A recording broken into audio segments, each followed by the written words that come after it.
Welcome to the SoGrow Marketing Council podcast.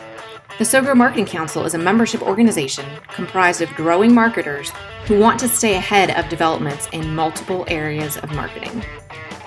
This podcast features recordings of SoGrow Marketing Council meetings. Tune in to hear expert marketers share tips and discuss the latest strategies and tools in marketing.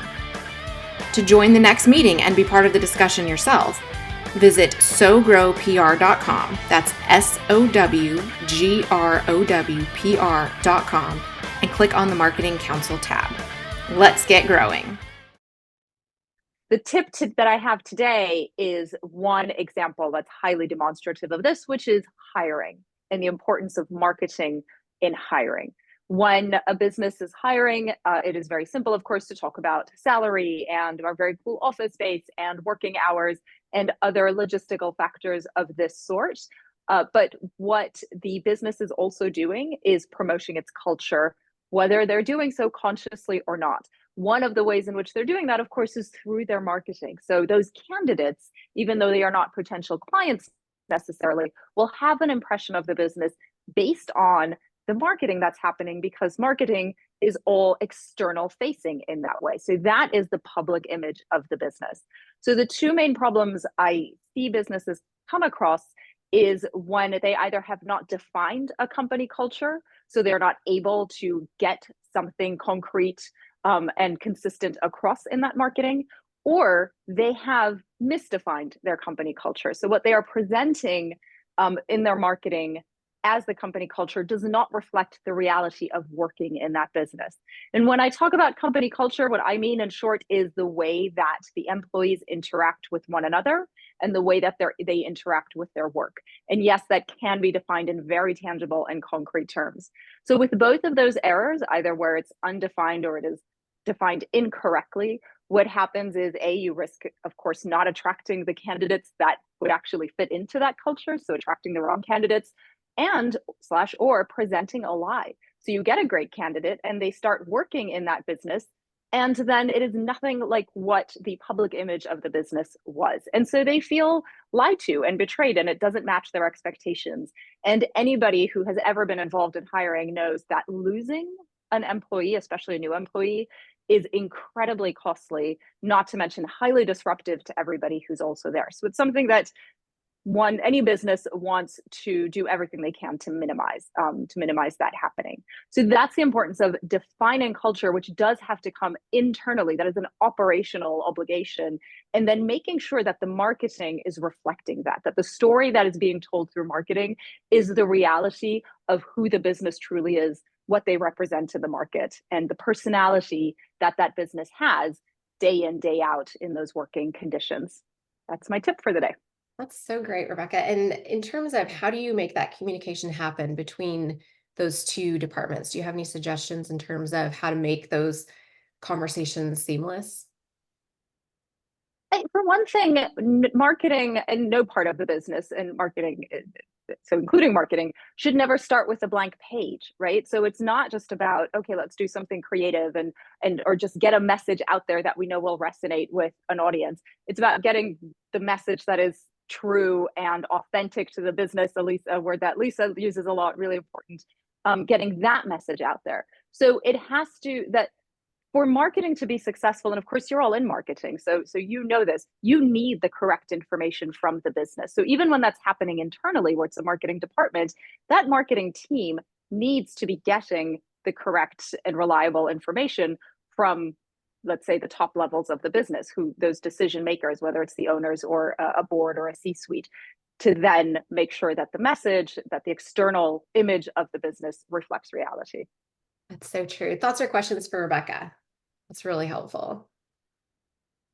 Rebecca, I want to ask you about how to make stuff, any tips on how to make stuff more authentic. And the reason why I'm asking, I came to Atlanta to work for an ad agency, and they talk about, it's a really big agency, and they talked about orchestrated marketing, and it never was true. And all the culture things they said were just propaganda, and everybody knew it. Everybody laughed and snickered, behind their backs. How do you make this stuff real when everybody's so cynical? Yeah. So they're cynical for a reason, right? Because it hasn't been happening so far. So it's indicative of a mistake right there. And I want to point out the two levels of authenticity. There's the authenticity of the person and then the authenticity of the business. Where in a small business in particular, where the business owners are very present, these two things are very tightly related, but they are two different things. So again, I'm going to highlight Lisa, who is the expert on the authenticity of the person. When it comes to the authenticity of the business, it's looking at how all of those expectations and aspirations and hope of the business owners or decision makers reflect themselves in the day-to-day reality. So the key, and it requires a certain level of honesty, frankly. I mean, the situation you're describing requires a certain amount of dishonesty, I suppose. So it's, looking at it that way, rather than one would hope that the norm is that those business owners or decision makers do want to reflect reality and honesty. But it can take some digging, because very often when we describe ourselves or our businesses, what we are describing is what we wish it were or hope it would be, rather than what it is in reality. So that's where it can take some extra digging and some extra work. One way I like to do that is looking at concrete examples. So when somebody says, well, our business is this, or works in this way, or represents these values, I will ask for 5 specific examples, something observable and tangible that prove that point. Sometimes what we find is those values are not the ones being reflected, but it doesn't matter, because the reality is a different value, which is just as good. It's just a question of getting the right definition. Right, absolutely. That's so true. It's just the authenticity is huge, because what's the point of marketing? It's not true, right? So that leads us into Lisa. So Lisa, would you like to introduce yourself and share your tip today? Sure. Lisa McGuire, fractional CMO and personal brand and messaging strategist. And Rebecca, you teed this up so well for me. And thank you, Joel, for asking that question. So first of all, I want to talk about, when you hear the term personal branding, I hear a lot of people cringe or they back away. But I'd like to reposition that a little bit today. Think about, it doesn't mean you're an influencer. It doesn't mean that you have to tell every little detail about yourself, but we all have a personal brand, whether we know it or not. So let's reframe that and think of it as your reputation or your image, what people think about you or say about when you're not in the room. So that does lead us to that word authenticity. And when we hear authenticity, again, people don't know what that is. I mean, Joel, you just demonstrated that so well, is what you say, who you really are.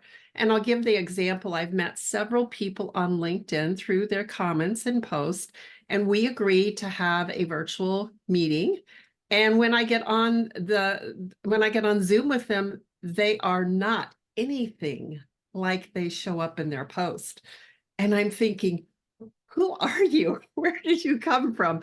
Where is my friend I made on LinkedIn? They're very, very different. So when you think of authenticity, there's also the word transparency. And I heard this a few weeks ago, and I thought this was an amazing way to describe it. Authentic is being who you really are. And as Rebecca said, it comes by evidence. It comes by examples. It comes by things that we can really measure and point to. But it doesn't mean that you have to show every little detail of your life.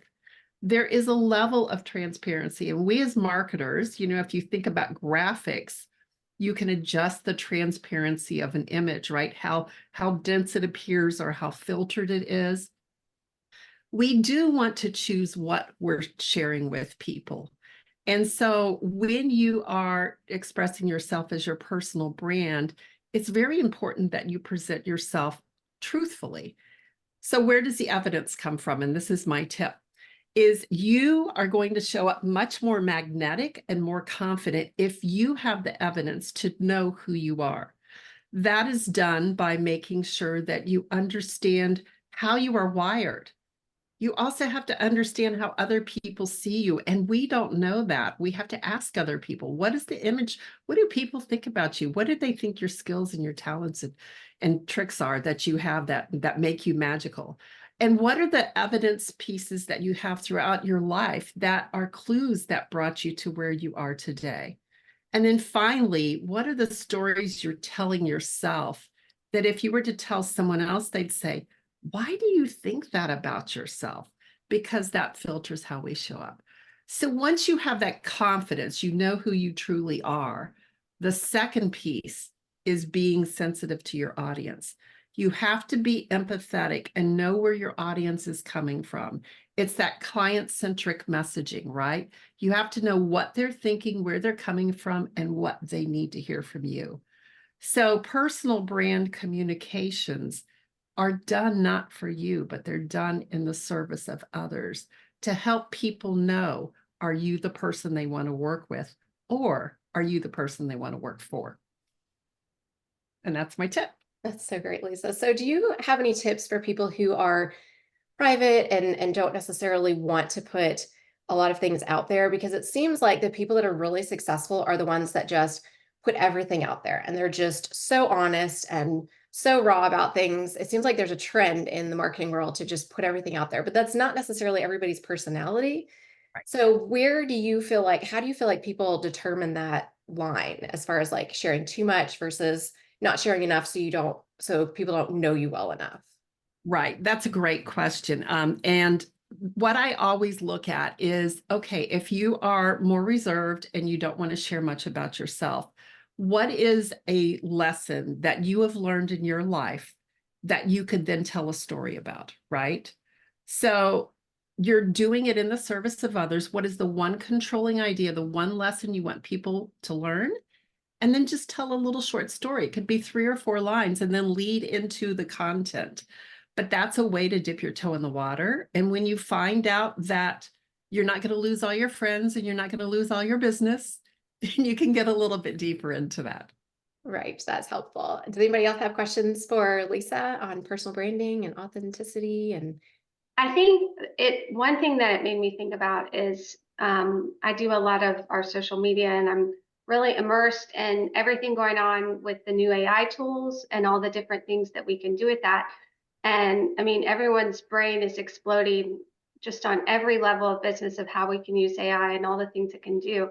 What I do think, we are not going to have any lack of information. It's going to be able to spit out so much information with the volume, and it's going to get the accuracy right at some point. But the story and the human connection and the authenticity and the humor and the cleverness, those are things that cannot be. And I think that's going to become so much more important. And I just love both your statement about the authenticity and Rebecca's statement about companies. If you're not being real and you're just spitting out information and data points, people can get that anywhere. People, and if anything, it's just going to be noise. So like the real stories that are going to come through are going to be, the ones that are real. So anyway.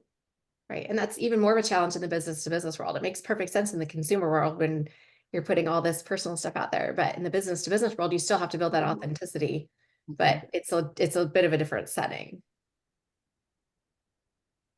So that's great. Thank you for sharing, Lisa. I appreciate it. I love to hear about personal branding. I feel like even that touches us as marketers for our clients, but also for ourselves as well. So it's a very important topic for us. Absolutely. Oh, wonderful. Joel, would you like to introduce yourself and present your tip today? Good morning, guys. Joel Alpert from Market Power. I want to talk this morning about thinking strategically. And I want to make a case that it's more than strategic planning that should be done once a year in a retreat, but it really should be a function of everyday thinking. Why am I saying that? Because I don't do strategy per se every single day. I do branding and copywriting and targeted marketing, email, presentations, whatever it is, day to day. But I'm suggesting that all these things could have a strategic bent to them.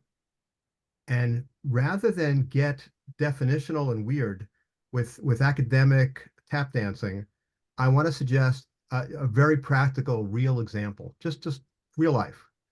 Give me directions. How do I get from where I am to Cumberland Mall, right? That's a strategic plan. I'm here, I want to get there. What would you think about? You think about the end goal, where I want to go. You think about your starting point, where I am right now. You think about the turns along the way, the landmarks, maybe how many miles, how many minutes, whatever. There's specific metrics that you might think of along the way. You might think about whether or not you want to do a scenic route or the fastest route on the highway. So you would add those criteria and you would pick what's relevant and what's not relevant, including things that are not relevant. You may surface them, but then you throw them out. You would say, I'm going to pass a lot of Camrys along the way. I'm going to pass a lot of Ford F-150s. True, but it's not relevant to getting where you want to go. So you want to just focus on what you need to focus on. When we think strategically, our vision or goal takes the highest priority, and everything else, the process, serves that vision. So the process doesn't have to be celebrated because you can plug in any process that works. I don't care whether I go on I-85 north to 285 west, or whether I go 85 south to 75 north. If I'm going to Cumberland Mall, I can get there from my area of town either way. They'll both get me there around the same amount of time. So the process is not to be celebrated. It's the end result that needs to be focused on. We don't tend to focus a lot when we do stuff these days. We are so unfocused that we don't even talk in words anymore. OMG, OLL, emojis, right? We're not even thinking. We're just wording, just whatever we're doing. So I'm making a case for trying to be clear about when we are trying to get somewhere to really try to focus on where we want to go. I want to make a distinction also between we don't want to think capriciously, because if we just do anything, it's not really a plan, and a plan has to have action. So, but there's a difference between the plan and the action. The plan is more of a strategic bent, a leadership role, and the action is more of a management role, a day-to-day kind of thing. They're really different skills, and they can be done by the same people, but often they're very different. So there was a study in the Harvard Business Review recently that said that 23% of leaders were really good at leadership and at strategic thinking. They're good at managing, but they're not so good at thinking strategically. So when we're thinking about the end result stuff, strategically, we're way ahead of the game. I just want to give you 3 quick examples of where this might play out. If you're doing big picture planning and you want to have the pieces of the puzzle working together, if you've got a software company and you sell a product, but you really make your money from the back-end service, well, you might want to think about, if you're really working together, you might make it easy to buy the products. You make more money on the back end, right? So it's just like a simple example.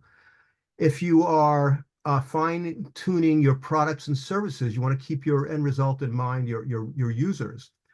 The smallest client that I worked for last year, smallest, was a shoemaker, a master craftsman in my neighborhood.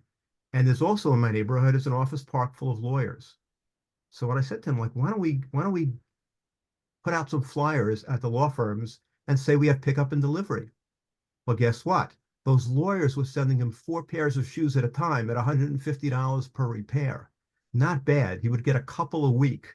That really helped his business. So your product and service offering might even be fine-tuned for your market or who you're trying to serve. Last example is you don't want to think in silos. So basically, you know how like when you get like Xfinity, it tells you rate our service, would you use this again? What they really want, well, are you satisfied? What they really want to know is, do we have a steady stream of business that we can report our next quarter earnings? They don't really care about what you think and whether your service has a problem with it. But what if some of those people got some back end opportunity to fix any kind of problem you might have? You would keep more people with that and reduce churn by doing that properly than just by doing some amorphous, ridiculous survey that doesn't mean anything. So across sales, marketing, operations, service delivery, everything that you do, if you have your current goal in mind and you think strategically, you're really able to perform much more effectively in all functions of your business. That's great, Joel. I appreciate you bringing this to the marketing strategy level, which is one reason why I wanted you to come, because marketing strategy touches all of us as marketers. So thoughts, questions for Joel. What do you guys think? Thank you for that, for defining those different elements, which is so we all use that terminology. It's so helpful to have those categories. What do you find that clients most misunderstand about those differences between strategy, plan, tactics, and the business versus marketing level?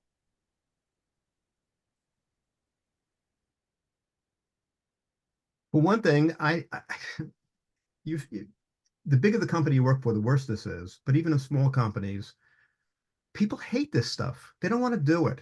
So they're not even, they go, give me a break. I could be catching up on my work today and not doing your stupid retreat, right? They hate it with a passion. So unless it has real value to them, you got to get that straight to begin with.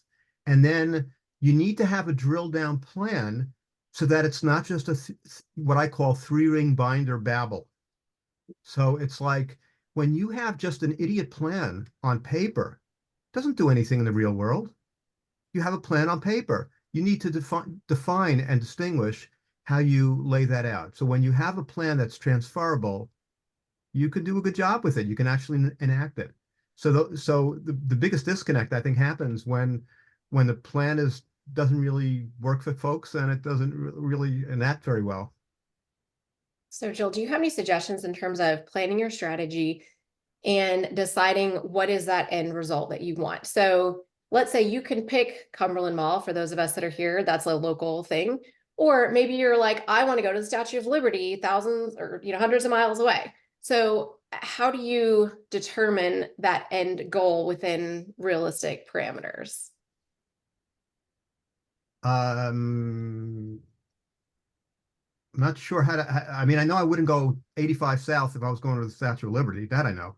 No, I just mean in terms of like having a goal that's so far out there that it's unrealistic. How do you make sure that where you're going and the end result that you are trying to get to is something that's attainable, and you're not just setting a goal that's so far out there that even though you can maybe see a road to it, it's just so far out there that it's unrealistic? So one thing, Stephanie, I don't like 5-year plans. I don't like 3-year plans. I think that's stupid. I'm sorry for my candid assessments, but I think they're really just like uninformed. They're ridiculous. So don't do long-term plans. Don't do things that are completely unattainable, but do things that are worth putting your life spirit into. So if you have some weak plan that you don't even want to do as a company, as a leader of the company, as people, as managers and directors of the company, and you don't really care that much about it, what kind of motivation do you really have to do it?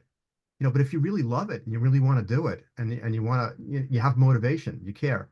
So on that theme, so one thing I try to make it bite size and doable and a little bit of a stretch goal and all that, but you always have to figure out in the process what the motivation of the end user is, who you're marketing to, and what the motivation is of the people who are doing the work. If you can get, I love the word motivation. I learned that from my mentor, Robert Fritz. He talks about what really drives the person. What do they really care about? What are they really motivated about? Not just like, what does the customer want? You can give them like a very fast answer to that. It's academic, but what really drives them? Like what's the thing that really makes them want to do it? It's a one level deeper, so it's almost like the authenticity that Lisa was mentioning before. It's like what's really inside the person that really wants to do it. When you connect all those dots, your plan is energized. So that's great. I I'm would go seeing a there. theme through all of the tips today: authenticity. So before we move on to marketing strategy, any other thoughts, questions for Joel? All right, Yana Tori, would you like to introduce yourself and share your tip? Definitely. So, hi everyone, I'm Yana Tori. I'm a deliverability specialist and co-owner of 2 email-related businesses. I am not the person that sends out the emails. I just make sure people get them. So it's on the technical weird part that no one ever thinks about unless there's a problem. So last month we talked about how Google and Yahoo had announced in October that they were going to be a little bit more strict. And for the ones who don't know, nothing has really changed. They're just enforcing things that they've been saying for years, and they've made a public announcement, so now everybody has to adhere. Since last month, I've been getting a lot of calls. People are panicking. They think it's the end of the world. Email marketing is not going to work anymore, and that's not the case.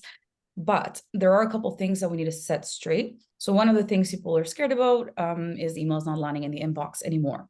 So emails are landing in promotions tab for years. And people always panic when that happens and they think that's spam. It's not the same thing as a spam box. So spam box is emails that we don't want you to see, or Google or Gmail or whatever doesn't want you to see. When it goes to promotions, it's what that particular subscriber wants. So if I'm, signing up to Target or Best Buy, I do personally want those emails to go in the promotions tab, and I want my inbox to stay clean so that I can answer back, to Stephanie and Sarah and all of you guys. And when I feel like I'm going to go buy something or I have nothing better to do, I will go look at the promotions tab, and I'm in the right mindset. So it helps convert better. So now that we got that out of the way, and also people don't all use it. Some people just use their inbox chronologically. It depends whatever you want. And Google is going to maybe share so for example, I tend to reply back to the emails from SoGrow PR. So Google has realized I do that and has taken them out from the promotions or the updates tab and has put it in the inbox. So I may get it in the inbox now, and some of you guys may get it in the promotions tab. So it is very important to not panic about it, and not try to change the wording and make it convoluted so people don't really know what to do anymore with the email just to get into the inbox. It might have a negative effect, actually.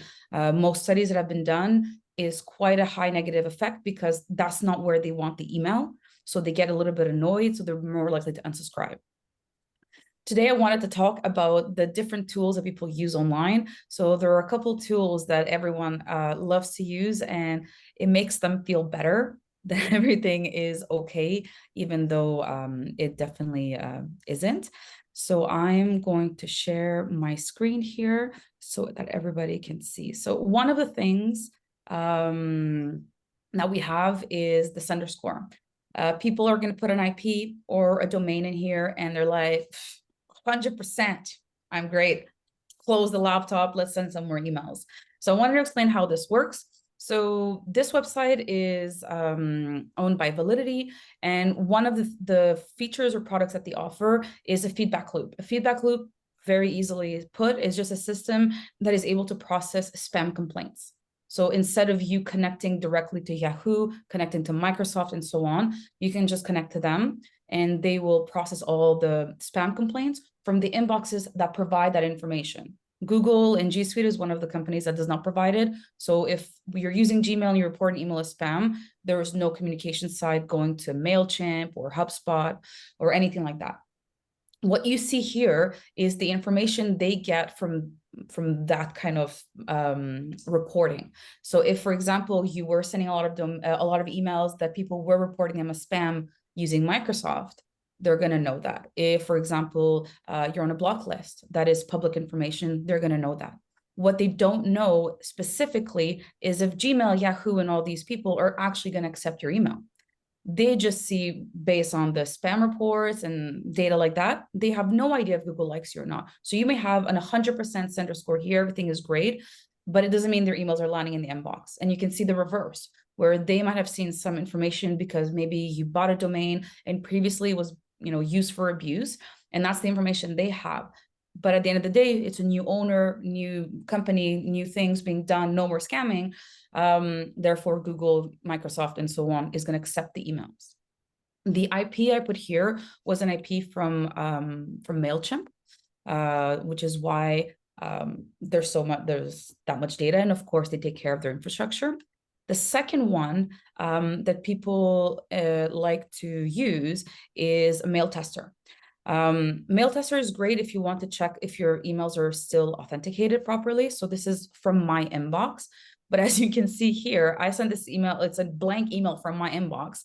The IP that was used from Gmail was on a block list. My email is still going to land in the inbox. I sent it, you know what I mean? So it's very important to take this with a grain of salt. The only information they have here is like public information. And the best parallel I'm going to do is, when you go to the bank or the bank website and you try to see if you can get a loan. So you put all your information in, and at the end it says, yeah, great, you can get a loan. That doesn't necessarily mean that if I go to the bank, they're going to approve the loan. So they have as much information as they can, salary and so on. But once I get to the bank and the real process happens, the answer can be totally different. And that's what's happening here. So if you guys want to know what is happening, so I changed the domain, and you want your real reputation, the best way to do it is by using Postmaster tools.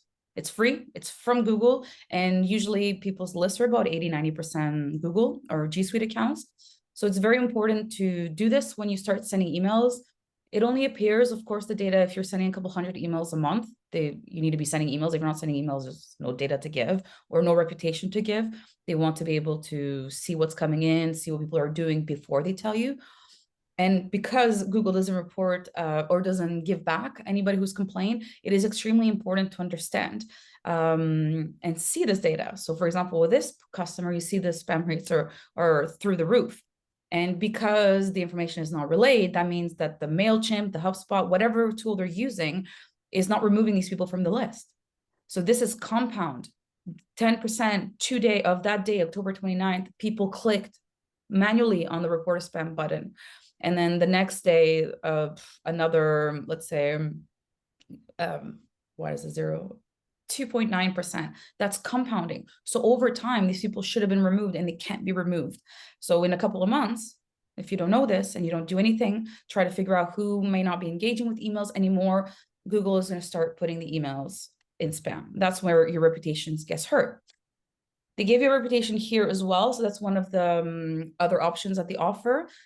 Very easy, high, medium, low, or bad. A lot of companies tend to be in the medium. And I will explain to you why you should be a little bit stressed about making it in the medium. So if it's high, if you have a high reputation, it's a promise of about 90% or more is landing in the inbox. They can't always allow everybody to get emails because you can imagine, for a good example, I don't live in Canada or the US anymore. So I still keep getting like emails from Target and Walmart. I unfortunately cannot shop there. So slowly Google starts realizing I may not care because I'm too lazy to unsubscribe and I have too many inboxes to clean. I don't have the time for that. So slowly some of these emails are going to go to spam, or they're going to disappear from my inbox, or the cadence is going to disappear. That doesn't mean Walmart is a bad sender. It just particularly I should be removed from the list. So that's why it's 90% and over. Low means that 90% or more are landing in the spam box. Bad is everything's going to spam and also nowhere. Medium, though, is between 10 to 90% of the emails that are landing in the inbox, which means you don't know if you're closer to 90 or you're closer to 10%. So it's extremely important to take that medium and make it high. And the best thing you can do is clean your list. I'm going to say it every call. The best thing you can do to make sure people keep getting your emails is removing the ones that are just useless. We all get too many emails. We can't possibly, even if we're paying for newsletters, we can't possibly read those daily trading newsletters, for example. So I'm paying to get my emails, but on the Google side or the spam filter side, all they see is that this crazy person is sending 365 emails a year, and Yanatori is reading 10, 20. That ratio is horrible. So hence the panicking last month when the announcement was made. If you want to know something that's a little bit more precise than Sender Score or Mail Tester, one of the things you can do is an inbox placement test. So the way that inbox placement tests work is that the system will give you a list of email addresses. You send a campaign or from your inbox directly to that list that has been provided. And though that list is owned, like the email addresses and inboxes are owned by the company. So what they do is that they let you know where the emails have landed. Now, it's important to understand as well that this is also not as precise as, Google Postmaster, which is like a credit score from Equifax, instead of just, calculating your salary and how much money you have saved up and how many bills you skipped the last couple of months. What they're going to do is, because these inboxes have no humans, no one's opening, clicking, or anything, they are neutral inboxes. They're inboxes with no personality, like that example I said where, I particularly like to reply back to the SoGrow emails because they respond back. So therefore they go to inbox. Kind of the same thing here. And you can do with the different providers that are on your list, of course. If you want to test, like we have French providers, if you're not sending to France, it might say it's going to spam just because they don't know you. When you see this information, it is time, first thing you do, you clean your list. And the second thing you need to do is to double check that if somebody using your your identity to be sending out emails, and your business, the smaller your business or the less important you think your business is on the grand scheme of domains, the more chances are that somebody is using your domain to send out, because you have great reputation. You don't ruin your reputation. You don't send out enough emails for Gmail and so on to maybe even care about what you're doing so far. So it's extremely important to be doing these kind of tests over and over throughout the year, just to make sure everything is fine. And the information provided is very cool. This was a test from one of my friends. She was using MailChimp at the time. Everything was fine. The IPs on MailChimp were not on a block list. Same thing with the domain. And it's important to understand that if MailChimp is on a block list, they will take care of it. So you don't have to worry about that. Worry about your own domain. And these tests also tell you right now, or at that moment of the test, if your domain was authenticated, yes or no. And at that time, she didn't have DMARC. So it is important to do this a couple of times a year, because sometimes you may blame your strategy, your marketing, the subject line, and that wasn't the case. The problem was no one got the email. So it's extremely important to make sure that you're not only looking at publicly available information and get it directly from the source. And because you're sending emails to lists, if Google's happy in terms of like ratios and percentages, most likely so are all the other companies like Microsoft and so on.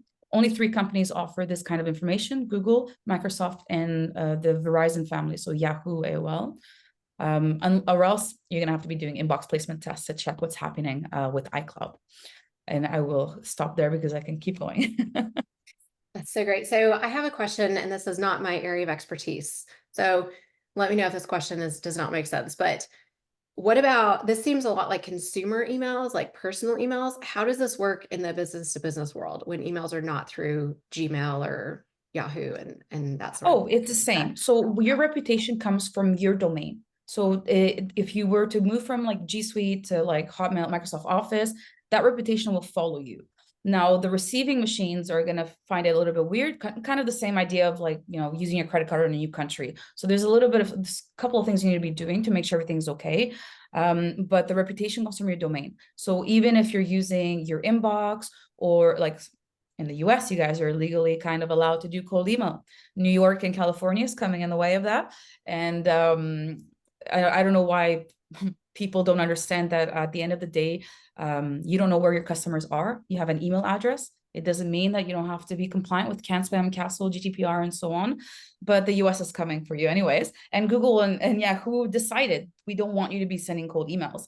So you may not be sending that many emails, but if they figure out that you are doing cold emailing, they're going to just brand your domain, and they're going to know that's what you're doing. And you guys need to make sure that that doesn't happen. So it's very important, as much as possible, if possible, to not do the cold emailing at all. It's a dying industry. At the end of the day, the only people who are going to be able to do it are people who are going to be focusing like by hand and doing it. You won't be able to use tools anymore, and so on. And rotating domains doesn't help, unfortunately. They know it's you. They definitely know it's you. It's not because you go to a new bank that your credit is better. Right. So thoughts and questions for Yana Tori. Email marketing is something that we all have to deal with as marketers. I got a quick one. I don't know if it's a quick one. I hope it is. I just did a fundraising email, and I asked donors to share a pitch with 8 other people that might also contribute to this cause. Yeah. I was told by a fellow marketer that AI is going to scan that and might stop it. Is that true? To what extent? Or should I go smack my buddy? Is it true? Okay, so it's half of a myth. So content doesn't, it's not because you have the word sale in your email that is going to spam, kind of thing. Okay, so it's not because you're asking the people to do, that's not the reason the emails are going to spam. On a different side, and I give this example all the time, during COVID, at the beginning of COVID, that June where everything just shut off, the high-end brands had decided they were gonna tell everybody, like, I hope everything's okay. And then you're getting like an email from Louis Vuitton, like, I don't care. This is not your branding, right? It's not the tone of voice. That's not what we're expecting. The spam filters put that in spam for a very long time because it was bye. And then it was like, oh, I hope you're okay. And that was just too weird. So in that sense, the content can affect, but that's based on the perception that these machines have of you and what you're doing. So if you're just asking people to share, which is really good, actually, having somebody reply back or forward the email to somebody else, it looks amazing on you. It looks really, really good, unless the reply is all in caps and says, stop emailing me, which they can read. It's really good that people are forwarding and sharing your emails. The content is more as if you've never sent an email before, and maybe it's going to go to spam, or people are not expecting that from you, so they might get annoyed, or the way they're going to do stuff in their inbox, they open and they close it really quickly, or they delete it, you know. But on its own, that's not the reason the emails will go to spam, so you don't have to worry about I am definitely going to forward this video. that. Please do, I all of can you forward this send, video to 8 of your friends. Exactly. Yeah, yeah, Tori. So if someone like, if that email gets forwarded and someone gets it and they didn't want it, and it's not like a friend, and they're like, oh, why did he Not send on this you. to me? It I doesn't don't want reflect it. on you. And they mark it as, what if they mark it as spam? Does that go back and hurt Joel? No. No, it goes back to the last person who sent that email out. Okay, got it. So yeah, so then That's good. you can report Gmail as spam if you want. Good question. But yeah, no, it's a reputation thing. So it's Yeah. really the identity, and which is why the authentication part was so important, because now they can really, really make sure that these emails are coming from you, and these emails from MailChimp are not yours. Actually, they can make that difference a lot better now. Yeah, absolutely. So the main takeaways: be good on email and don't be spammy, and make sure you're Yeah, don't be authenticated annoying. and clean your list, right? Yes, always clean your list. Your list. I'll Always talk about clean that your next list. month. How Right. to do It's it. not it's not as painful as you might think, because if people are not opening your emails, it's what good does it have? What good does it Yeah, have? what's the point? Yeah, just take them off. It's okay. It's nope. Awesome. Thank you so much, Tori. I appreciate it. All right, make sure everybody puts your name and contact information in the chat. I'm going to share a quick tip to wrap us up today. My name is Stephanie Richards. My company is SoGo Public Relations, and we do business to business public relations. And today I want to talk about something that I keep seeing with something called a boilerplate. Some of you may have heard of this term boilerplate. Some of you may not be familiar with it. But a boilerplate is something very common in public relations, and it's the paragraph that is included at the end of a news release. And it will say about the company, or it'll say about us, and it'll have 3 to 5 sentences about the company. And it's a standard practice on news releases. What I'm finding is that a lot of people will come to us and they will say, please write us a news release. And I'll say, thank you, send us your logo, send us this information, and send us your boilerplate. So many of the companies say, I don't have a boilerplate. And it's for more than just a news release. And that's why I want to talk about it today. A boilerplate is important for any company, whether you are sending out news releases or not. You can think of a boilerplate as your official short company bio. And the reason that this is important is because it helps you to describe your company in one short paragraph. And then you take that paragraph and you use it in all of the places that you are posting a short bio about your company, and it's consistent across the board. And that's what's so helpful about it. So we'll write a boilerplate for a company. We'll put it on the bottom of a news release. If you have something like a LinkedIn page where you've got the profile of the company, that's a great place to put it there. If you are doing like trade shows and you've got a profile of your company online, you're going to want to pop your boilerplate in there. If you're doing speaker proposals, they'll often ask you for a description of your company. It's the same thing with award submissions as well. If you have online directories, if you're doing an event and you have a description that you need to put in there, advertising, there's so many places where you can use this information, and it's helpful to have it consistent across the board. It's even great to have this on your website as just an introductory paragraph on your website. And if you're doing media relations and an editor is asking for a short description of your company, you copy and paste that. If employees get this question and they need a short description of your company, you copy and paste it. And it's just helpful to keep that consistent messaging all across the board. So I would just say, make sure that your company has a boilerplate. Make sure you keep it up to date. It's good to update it, look at it a couple times a year. If you have new information, add that information in there.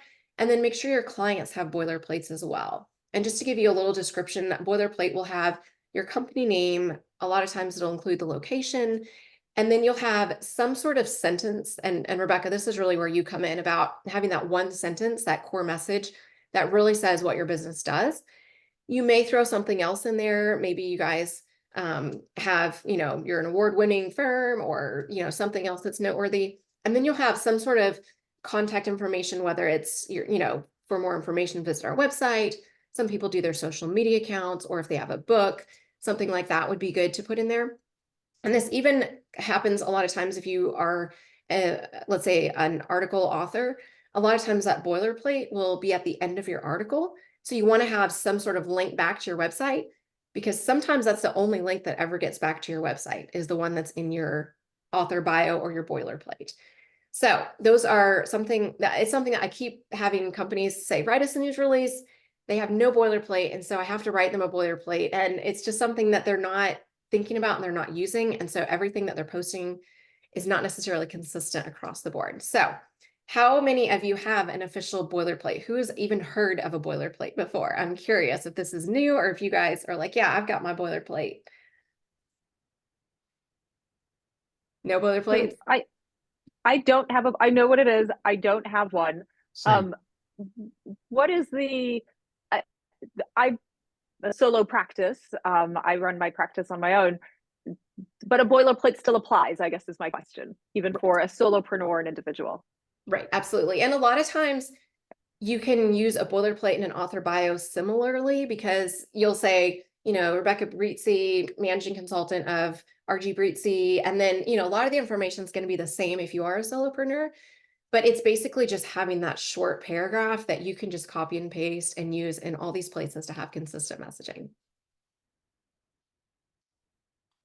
So are you guys all going to go get a boilerplate today?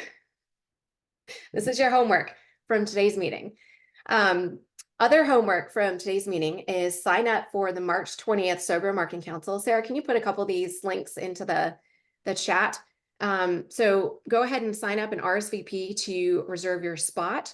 And if you would like to submit a tip and present next time, you can go to the SoGrow Marketing Council website. And there's a section under the menu bar that says submit, and you can submit your tips.